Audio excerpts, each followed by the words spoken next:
नमस्कार साथियों, संविधान की प्रस्तावना के ऊपर हम चर्चा कर रहे थे। पिछले वीडियो में संविधान के उद्देश्य के अंतर्गत हमने 3 प्रकार के न्याय के बारे में बात की थी।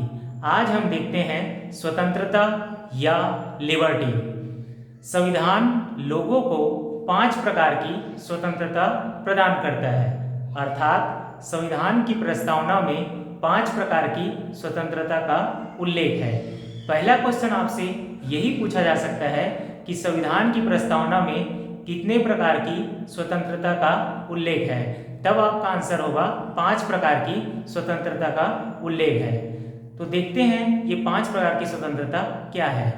पहला विचार, दूसरा अभिव्यक्ति, तीसरा विश्वास, चौथा धर्म, पांचवा उपासना।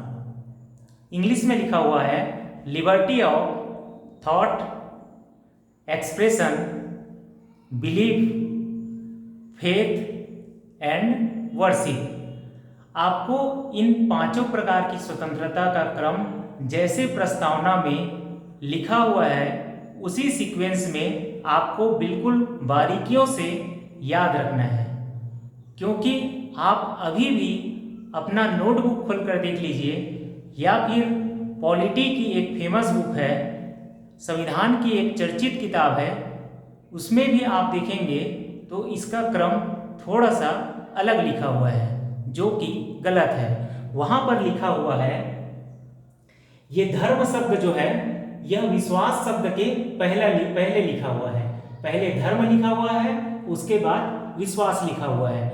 आप इंग्लिश में देख सकते हैं, यहाँ पर है thought, expression, believe, faith and worship. तो आपसे पेपर में क्रम के बारे में भी पूछा जा सकता है। संविधान निर्माताओं ने हमारे संविधान की प्रस्तावना में इस तरह के शब्दों का क्रम कुछ सोच समझकर और बहुत ही सोच विचार कर रखा है। इसीलिए इस क्रम को आपको बहुत ही बारीकियों से ध्यान रखना है।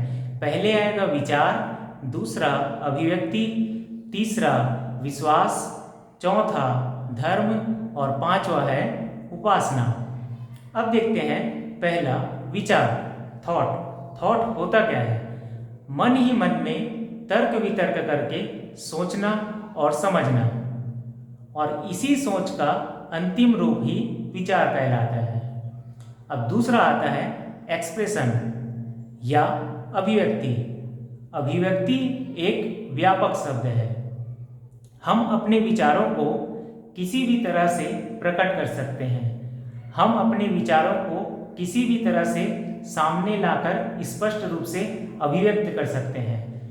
अभिव्यक्ति का तरीका कुछ भी हो सकता है, जैसे हम अपने विचारों को बोलकर अभिव्यक्त कर सकते हैं, हम अपने विचारों को गाकर अभिव्यक्त कर सकते हैं, हम अपने विचारों को नाचकर अभिव्यक्त कर सकते हैं, हम अपने विचारों को चुप रहकर भी अभिव्यक्त कर सकते हैं। अब तीसरा आता है विश्वास, बिलीफ। किसी चीज के प्रति हमारी निश्चित धारणा बन जाती है।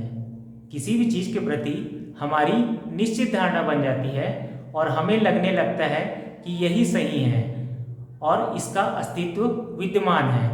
यही हमारा विश्वास होता है। अब चौथा शब्द है धर्म।